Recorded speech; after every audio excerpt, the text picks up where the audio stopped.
knows what you think about me. And I know I shouldn't care. I really tried my best, but I can't make you happy. And I can't stop time for you. I don't know why we couldn't work this out, because you know I tried the best I could. I don't know. আজকে সকাল 6:30 থেকে অফিসের কাজ চলছে। Actually secure সার্ভারে latest একটা প্যাচ বেরিয়েছে, তো সেটাই সমস্ত সার্ভারে অ্যাপ্লাই করা চলছে। Good morning SS family, welcome back to the channel. এখন যদিও বেজে গেছে 8:30, মানে 2 ঘন্টা হয়ে গেছে কাজ চলছে। যদিও মা আর ছেলে কিন্তু এখনও ঘুমোচ্ছে। তা আমি ভাবলাম ফর আ চেঞ্জ আজকের ব্লগটাকে আমি শুরু করি।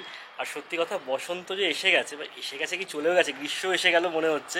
কিন্তু হ্যাঁ, কোকিলের ডাকটা সকালবেলা খুব সুন্দর পাচ্ছিল, আমার পরিবেশটাই দারুণ লাগছিল।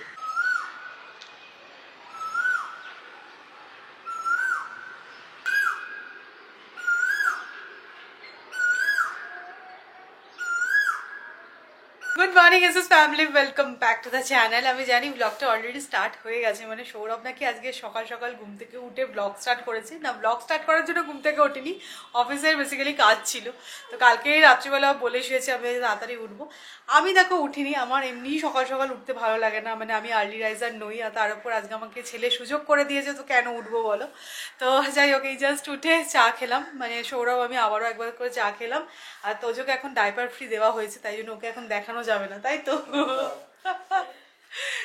এই যে বাবার কোলে কোলে ঘুরছে, কিন্তু নেন তো পদু একদম উপরে পাটটুকুই খালি দেখানো যাবে। মনটা যেন খুব খারাপ হয়ে গেল। সকালবেলায় সৌরভকে বলছিলাম যে রামকৃষ্ণ মিশন থেকে এখন অব্দি কোনো কল আসছে না ফর্ম ফিল আপের জন্য, তুমি একবার এখন কল করো না। ওরা বলেছিল যে ফেব্রুয়ারি মাসের মিডল করে ফর্ম ফিল আপের জন্য কল আসবে, কারণ রামনবমীর দিনকে দীক্ষা হওয়ার কথা ছিল, মানে 17 তারিখ। হ্যাঁ, ফেব্রুয়ারি। বাট তখনও কিছু আসেনি বলে আমি কল করছিলাম মাঝে মাঝে। তো আজকে আবার সকালবেলা করলাম, ওরা বললো যে মনে হচ্ছে এবার রামনবমীর দিন হবে না, তাও একবার আপনি এপ্রিলের ফার্স্ট উইকে কল করবেন। তো যেটা মনে হচ্ছে যে এপ্রিল 17 এবার দীক্ষাটা পুনেতে হচ্ছে। কিন্তু প্রত্যেক বছরই রামনবমীর দিনকে পুনেতে দীক্ষা হয়। আমি তাই বলছিলাম এগুলো না পুরো ভাগ্যের ব্যাপার। আমরা যতই ভেবে রাখি না কেন, মামুনিরা থাকতে আগের বছর মানে গিয়ে খবর নিয়ে এসেছিলাম যে কবে দীক্ষা হয়, নামও রেজিস্টার করে এসেছিলাম। তো এবার যদি না হয় জানি না কি হবে, তো পরে হতে পারে, জানি না সেটা। তখন যদি কলকাতায় থাকি, ওই 17 তারিখে দীক্ষাটা আছে বলে আমরা কিন্তু 17 তারিখটা কাটিয়েই এখান থেকে যাব, মানে পয়লা বৈশাখটা আমরা এখানেই কাটাবো। সবার সাথে কাটালে অবশ্যই ভালো লাগতো, বাট সেরকম ভাবে টিকিটটা কাটলাম। আর টিকিটটা কাটার পরেই এই নিউজটা ঠিক পেলাম। না, ওরা যখন আগের বারেও ফোন করেছিল বললো না যে হ্যাঁ হতে পারে, রামনবমীর দিন তো হবেই, রেজিস্ট্রেশনটা হয়তো একটু লেট করে হচ্ছে। হয়তো আমরা ভাবছিলাম যে ওই ভোটের ডেটের জন্য হয়তো একটু ওয়েট করছে বা কিছু। বাট আজকে না খবরটা পেয়ে এত খারাপ লাগছে। আর সৌরভও পড়াশোনা শুরু করে দিয়েছিল, পড়াশোনা কমপ্লিট। জিজ্ঞাসা করছিল মনে আজকে ফোনে না যে হ্যাঁ ঠিক আছে, ঠিক আছে, ভাগ্যের ব্যাপার, যখন হওয়ার হবে তখন ঠিক হচ্ছে না। অন্য কোনো ভালো দিনে অবশ্যই হবে, সেটা খোঁজ রাখতে হবে।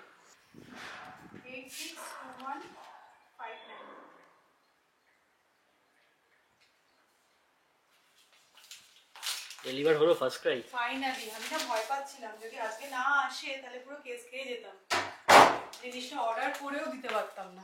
একদম টাইম মতো এসে গেছে। এই জিনিসটারই আমি ওয়েট করছিলাম। তো তোমাদের বলেছি যে আজকেই হচ্ছে শত্রু ভাইয়ার লাস্ট ডে, তো বাড়ি চলে যাচ্ছে। আর প্রথমবার যাচ্ছে মেয়ের কাছে, তো আমি ভাবলাম যে ওর মেয়ের জন্য একটা ড্রেস কিনে দেওয়া যাক। তো বেবি হাগ থেকে এটাই অর্ডার করেছিলাম। আর ওর ছেলেও আছে, তো ছেলের জন্য মানে আমি ঠিক এজটা জানি না, তো সেই কারণে ওর ছেলের জন্য টাকা দিয়ে দেবো। আর মেয়ের জন্য দেখো এই ড্রেসটা কিনেছি, এই যেটা ফ্রক।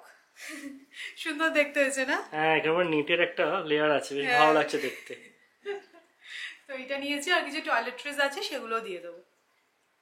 ফাইনালি 3 দিন ঘোরার পর সৌমির এই টেলার ড্রেসগুলো ডেলিভার করলো।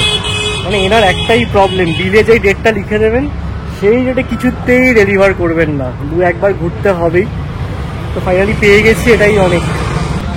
বেরিয়েছিলাম তো টুকটাক বাজারও করে নিলাম, যেহেতু আজকে কুক ভাইয়ার লাস্ট দিন। তো ভাব থেকে বড় করে বাঁধাকপি বানিয়ে নিই, বড় বা বেশি যাই বলো না কেন তোমরা, তো 2 দিন হয়ে যাবে। তো বাঁধাকপি নিলাম, মেথি শাক নিলাম, আলু পেঁয়াজ নিয়ে নিলাম। সৌরভ বিরক্ত হয় ঠিক কথাই, কারণ আসা যাওয়ার পথে আমি ওকে বিলটা ধরিয়ে বলি যাও গিয়ে নিয়ে আসো, আর যায় আর পায় না, কিন্তু সত্যি ফিটিংসটা অসাধারণ করে। তো এই মধুবনী সালোয়ার পিসটা কিনেছিলাম মেলা থেকে, তো এটা বানিয়েছি, অসাধারণ ফিটিংস করেছে। ব্লাউজগুলো ডিজাইন দিয়েছিলাম এক রকমের, মানে একটু অন্য রকমের ব্লাউজের ডিজাইন দিয়েছিলাম, প্রত্যেকটা ট্রায়াল দিয়ে দেখলাম, অসাধারণ। ভালো লাগছে মামামকে? তোমার কি বক্তব্য আছে, কোনো বিশেষ টিপ্পনি কিছু আছে? বক বক বক বক করছিলে যে, ফাইনালি পেয়ে গেছো, এটাই অনেক। আরো কয়েকটা লট আছে, সেগুলোও দেবো গিয়ে। মা এসেছিল, মা বলছে ওরকম পরার আগে ব্লাউজ কেন বানাস, আগে থেকে বানিয়ে রেখে দিবি, তাহলে যখন খুশি ঘুরিয়ে ফিরিয়ে পড়তে পারবি। ঠিক কথাই, আমি মানে কি করি বলো তো, যখন যেটা পরবো মনে করি তখন গিয়ে সেটা বানাই, তো সেটা তো ঠিক নয়, আগে থেকে বানিয়ে রেখে দিলে কি পড়তে পারবো। এটা ভালো লাগছে না? খুব ভালো লাগছে। আর পিসটা সত্যি সুন্দর দেখতে ছিল, আর তার মধ্যে বানিয়েছেও খুব ভালো, সিম্পল বানিয়েছি, কারণ একদম জংলা কাজ তো, বেশি ডিজাইন ডিজাইন দিলে একদমই ভালো লাগবে না। কি বলছিলি বলে দে সবাইকে, বল। তোমরা সবাই নিশ্চয়ই বুঝে গেছো তবু কি বলছে। হ্যাঁ, তাহলে সেটাই কথা থাকলো, ঠিক আছে। এই উল্টাবি না বাপ, উল্টাবি না, বল বল কি বলছিলি বল। এই এই বল, সবাই জানতে চাইছে তুই কি বলছিলি। তোমরা সবাই নিশ্চয়ই বুঝতে পারছো তো, যে বলছে আমি কলকাতা আসছি। এনার দুপুরের ঘুম হয়ে গেছে, আমি যেদিকে যাচ্ছি এনাকে টেনে টেনে নিয়ে যাচ্ছি, আর এই সমানে বক বক করে যাচ্ছে। তো জানো তো আজকে রান্না সেরকম কোনো ঝামেলা নেই, সবাই শুনছে তো। আমি কালকে রাত্রিবেলা অ্যাকচুয়ালি কুক ভাইয়াকে দিয়ে সমস্ত কিছু বানিয়ে রেখেছিলাম, আর ভেবেছিলাম যে আজকে চিংড়ি মাছের মাথা বাটাটা বানাবো, মানে এর আগে কোনোদিনও আমি খাইনি, তো রেসিপিটা আমি ইউটিউবেই সার্চ করে পেয়েছিলাম।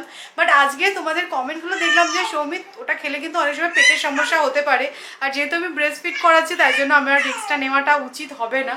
তো ঠিক আছে, বেটার লাক নেক্সট টাইম। তবে হ্যাঁ, এটা কি দেখলাম বলো তো, পুরো মাথাটা না ব্লেন্ড করছে, আর এমনিতেই বলে যে চিংড়ি মাছের খোলা খেলে পেট ব্যথা করে, তো তাই জন্য ভাবলাম মা দরকার নেই বাবা, তো একটুখানি আলু ভেজে নেবো, ডাল আছে যেহেতু আলু ভেজে নেবো। আর কালকে যে বানিয়েছিলাম না সর্ষে বাটার ভাপা, তো ওটাও একটু রয়ে গেছে লেফট ওভার, তো এইগুলো দিয়ে আজকে আমাদের লাঞ্চ হয়ে যাবে। তোমাদের বললাম সর্ষে বাটার ভাপা, ওটা হয় কিনা আমার জানা নেই, না এটা চিংড়ি মাছের ভাপা, তো এটা জাস্ট গরম করে নেবো। আর ফ্রিজে না পেঁপে আছে, তো ভাবছি একটুখানি পেঁপে ভাতেও দিয়ে নেবো। মানে এ সমানই বকে যাচ্ছে, তো এ তো কোথাও কেন Tojo. Baby, I really tried the best I could. I can't stop time for you. ঘুমাবো না করেও আমরা আজকে তিনজনে মিলে এন্তার ঘুমিয়েছি। অ্যাকচুয়ালি 5টার সময় ঘুমাতে গেলাম, এখন বেজেছে 6:30। আমি আর সৌরভ উঠে গেছি, তোজো এখনো উঠতে পারেনি। তো দুপুরবেলাটা কি করছিল, তোদের সাথেই খেলছিলাম আমরা, ও যেহেতু ঘুমাচ্ছিল না। তারপরে ও ঘুমালো 5টায়, আমরাও ঘুমিয়ে গেছি। তো তোমাদের সাথে আবার অনেকক্ষণ পর আমার কথা হচ্ছে। তো জামা কাপড়গুলো পাট করছি, এই যে বড় সাইজের সব জামা কাপড়, এইগুলো সব পাট করাকরি হচ্ছে। আর সৌরভ বললো আমি চা বানাচ্ছি, তো এই যে চাও এসে গেছে। চাটা না খেলে না মানে ঘুমটাও ছাড়বে না, চোখ মুখ পুরো ফুলে গেছে। আজকে স্যার চা বানিয়েছে, আর চার সাথে আছে করাচি বেকারির ওসমানিয়া বিস্কিট। হ্যাঁ, তোমাদেরকে আগের দিন বলছিলাম এই বিস্কিটটা খুব ভালো। তোমরা করাচি বেকারি শুনে তোমরা লিখেছো যে এই বিস্কিটটা খাওয়ার কি দরকার, বলছে ইন্ডিয়াতে বসে এই বিস্কুটটা খাবো কিনা। তো তোমাদের ইনফরমেশনের জন্য বলে দিই যে করাচি বেকারি কিন্তু একটা ইন্ডিয়ান ব্র্যান্ড, হায়দ্রাবাদে এটা এস্টাবলিশড হয়েছিল, একজন সিন্ধি পরিবার এটা এস্টাবলিশ করেছিল। তো খাওয়া যেতেই পারে। হ্যাঁ, তোমরা যেটা ভাবছো সেরকম তো নয়, অবশ্যই খাওয়া যেতে পারে। আর এই ওসমানিয়া বিস্কিটটা তো অবশ্যই করে ট্রাই করো। হ্যাঁ রে, তোর ঘুম হলো? এখনো হাই তুলে যাচ্ছিস? চোখ মুখ ফুলে গেছে দেখো। হ্যাঁ, সত্যি কথা। মেনলি আমি যে ব্লগিং করি, আমি কিন্তু ক্যামেরাই শুট করি ম্যাক্সিমাম টাইম। কিছু কিছু সময় হয়তো বাইরে বেরোলাম তখন মোবাইল ইউজ করছি, বাট রিলস বানানোর জন্য বা শর্টস বানানোর জন্য না মোবাইলটা বেশি ইজি হয়। তো তার জন্য দেখো আমি একটা ট্রাইপড নিয়েছি। ট্রাইপডটা ভীষণ ভালো। মেনলি তুমি এরকম ভাবে ভার্টিক্যালিও করতে পারবে, আবার হরিজন্টালি এরকম ভাবে ঘুরিয়ে নিয়ে ইউজ করতে পারবে। তো এখন তো শুধুমাত্র ব্লগিং এর জন্য না, ছবি তোলার জন্য সেলফি স্টিক খুবই প্রয়োজনীয়। তো আমি না এটা লিঙ্ক দিয়ে দেবো, মানে এটা ভীষণ ভালো। আর এখানে দেখো একটা লাইটও আছে। এটা কিন্তু কোনো প্রমোশনাল কিছু নয়, আমার ইউজ করে খুব ভালো লাগলো, আজকেই জাস্ট ডেলিভার হয়েছে, তো তাই জন্য ভাবলাম তোমাদের সাথেও শেয়ার করি।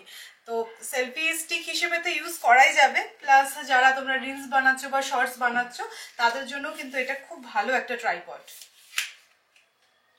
কালকে আমার জামাই তোজোর দই তোলা দেখে তোমরা অনেকে বলেছো যে ভাবছিলাম যে সৌরভের জামাই ওটা ডিজাইন নাকি, তো এরকম ডিজাইন এখন আমার সব জামাতেই হয়ে যাচ্ছে। কখন খেয়েছে জানো, আমি বললাম যে না এখন আর দুধ তুলবে না, বার্পিং ক্লথ আর নেবো না। আমার জামাটাই ওর ফেভারিট বার্পিং ক্লথ, তাই না? বার্পিং ক্লথ নিলে আর বাপ করে দুধ তোলে না।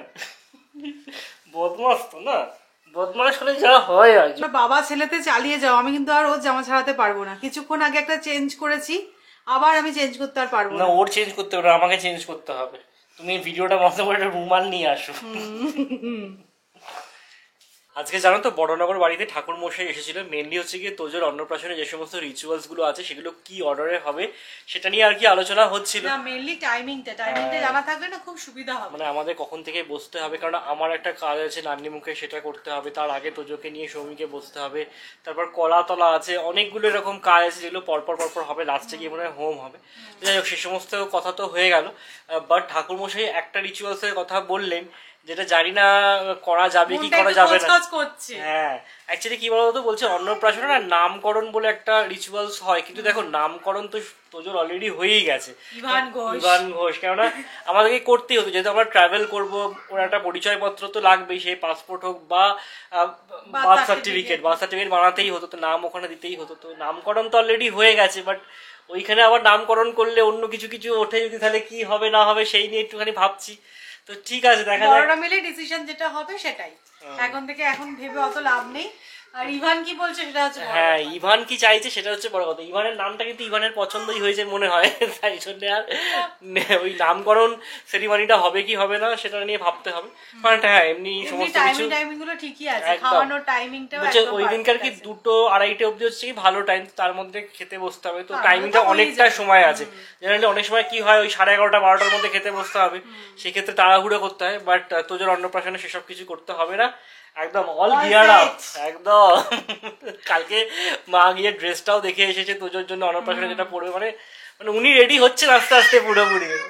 হ্যাঁ হ্যাঁ হ্যাঁ, এই যে আমাদের মহারাজাকে দেখো, আগে না এখানে বসালে ও একদম এলিয়ে পড়ে থাকতো, কিন্তু এখন দেখছি বেশ ও হাতের সাহায্যে উঠে বসছে, পুরো মহারাজা আমাদের।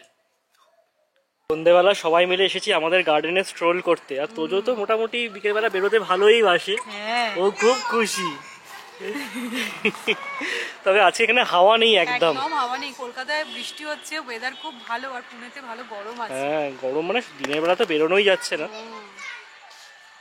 ভালো লাগছে বেড়াতে এসে। ভাইয়া ফাইনালি বাড়ি চলে যাচ্ছে, তো খুশি খুশি যাও আর কি, মেয়ের সাথে দেখা করো, আর কবে দেখা হবে জানি না। বাই বাই বাই বাই, আচ্ছা সে ঘুমকে আও একদম। তো বাই বাই করে দিলাম শত্রু ভাইয়াকে, আবার কবে দেখা হবে জানি না। তবে হ্যাঁ, এখানে ফিরলে ডেফিনেটলি আবার আমি ওকে রাখবো। তো কি আজকে বানিয়েছি, আজকে একটুখানি বেশি করে রান্না করে নিলাম, আর বললাম যে আজকে একটু বেশি করে দাও, তাহলে কালকের দিনটা একটু ম্যানেজ হয়ে যাবে। তবে কি বলতো, মানুষ অভ্যাসের দাস, আমি এটাই ভাবছিলাম, তুমি যেরকম স্বভাবে সেরকমই সইবে, তো হ্যাবিট হয়ে যাবে। আগে তো আমিই রান্না করতাম, তো ওইটা নিয়ে যদি ভাবি না তাহলে অনেক বেশি হেডেক লাগবে। আমি ডিসাইড করেছি যখনই আমি রান্না করবো না কেন একটু বেশি বেশি করে রাখবো, তাহলে সুবিধা হবে। তো আজকের মেনলি বানিয়েছি চানা মশলা, তারপরে সৌরভ মেথি শাক এনেছিল, মেথি শাক ভাজিয়ে দিয়েছি, আর এখানে আছে বাঁধাকপি। তো নিরামিষে বানিয়েছি বাঁধাকপিটা, কালকে দুবেলা বাঁধাকপি দিয়ে ম্যানেজ হয়ে যাবে। আজকে রাত্রেবেলা চানা মশলা খেয়ে নেবো, কালকের জন্য শাক ভাজা রইলো। হ্যাঁ ডেফিনেটলি সুবিধা তো হচ্ছিলই, একটু তো অসুবিধা হয়ে যাবে, কিন্তু হ্যাবিট হয়ে যাবে। অল্প একটু বয়েল চানা সরিয়ে রাখলাম, কালকে দিয়ে স্যান্ডউইচ বানাবো। তো আমি ট্রাই করে দেখি, যদি ভালো হয় তাহলে তোমাদের সাথে রেসিপিটা শেয়ার করব। তো আমার অ্যাকচুয়ালি ভিডিওর কয়েকটা কাজ ছিল, সেগুলোই সারছিলাম, তার জন্য দেখলেন আমার ড্রেসটা চেঞ্জ। তো ওই ড্রেসটা স্টুডিও থেকে নিয়েছি, পরে খুব ভালো লাগছিল। তো যাই হোক, আমার কাজবাজ হয়ে গেছে, বাট হ্যাঁ এডিট তো করতে হবে, সেটা করব। আর খাবার দাবারগুলো সব জায়গায় তুলে রেখে দিই। তো চলো আজকের মতো ব্লগটা এখানেই এন্ড করছি। যদি তোমাদের ভালো লাগে তাহলে অবশ্যই করে লাইক করো, শেয়ার করো, চ্যানেলটা সাবস্ক্রাইব করো। কালকে আবার একটা ইন্টারেস্টিং ব্লগে দেখা হবে, ততক্ষণের জন্য টাটা, গুড নাইট।